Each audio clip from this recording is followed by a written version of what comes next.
Okay, so here's the bit you need to get the head bolts out. They're called triple square.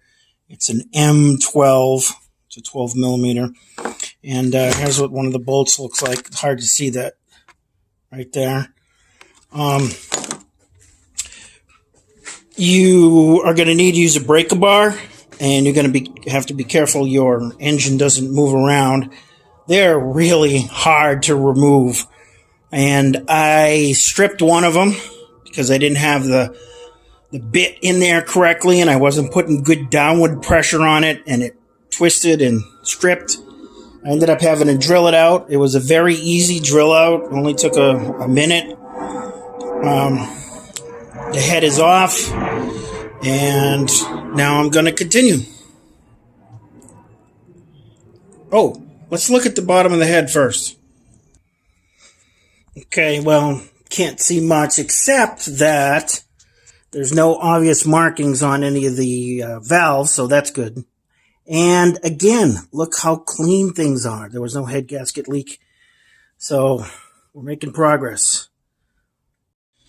Okay, so now I got to separate the ladder. So I've flipped the engine upside down. And I'm going to remove all the bolts from the ladder, get it ready.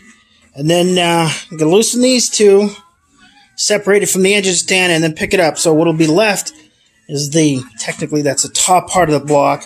And hopefully with all this reduced weight, it'll hold itself up okay. It's the best I can do. Yeah, that was looking too dangerous, so I decided to just lay the thing down. Alright, so I hammered it a little bit. I hit it with my mallet, tried to move it around. Couldn't get it to move. So this is the main bearing.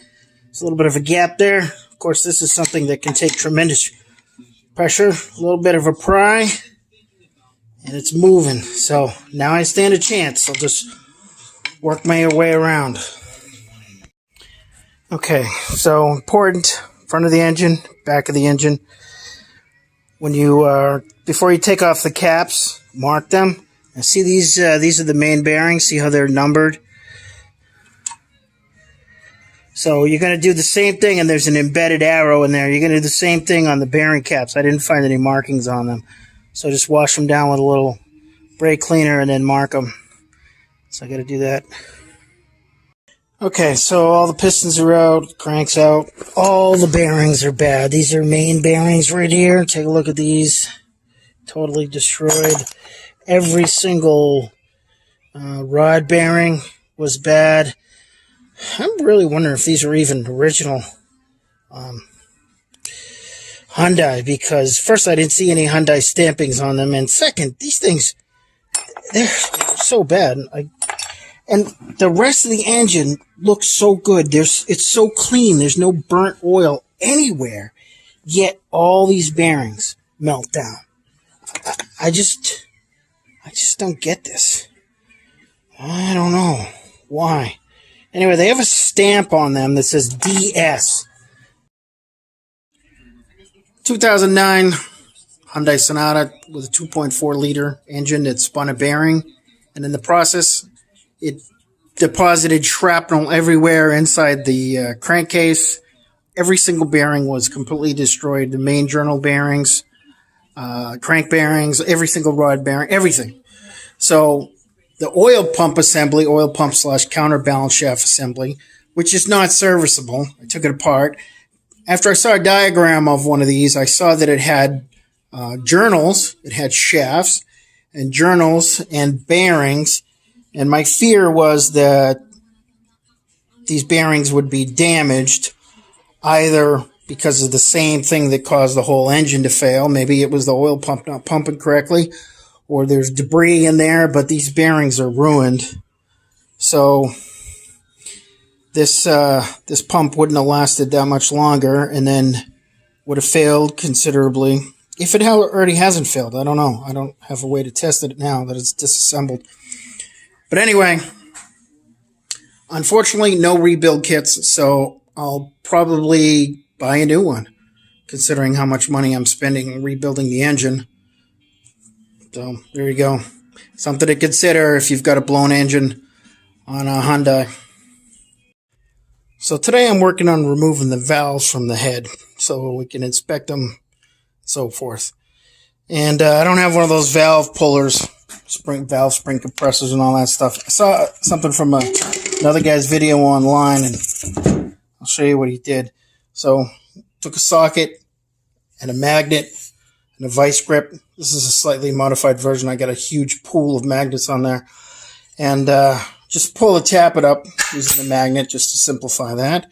We'll drop it in our numbered cup over there.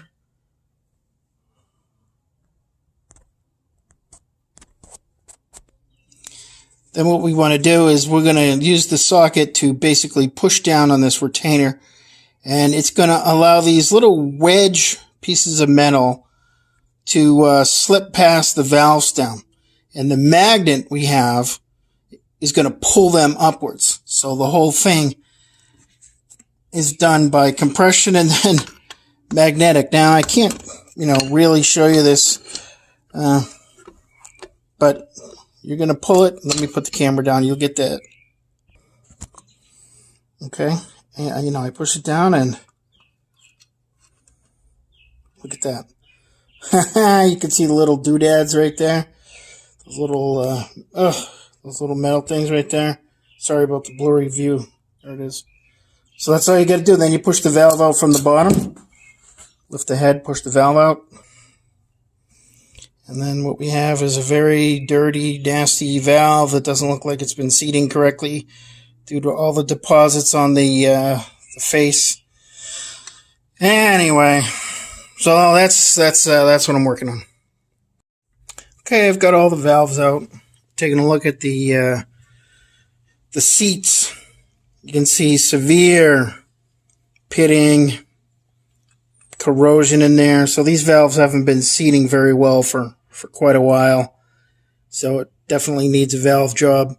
One thing I noticed is this valve right here, the valve guide is leaking, and it's probably blowing a little bit of oil from that. The other ones are dry. The amount of carbon isn't crazy, and the valves themselves generally look okay. I didn't see any that looked like they had hot spots on them or anything. I haven't closely inspected each one. I measured a handful of the valve springs, and they were all within spec. So it's going to be up to the machine shop to do the precision measurements to determine if we can grind these and reface the valves, or, if I need new valves or whatever. So there you go. More expense on this big project.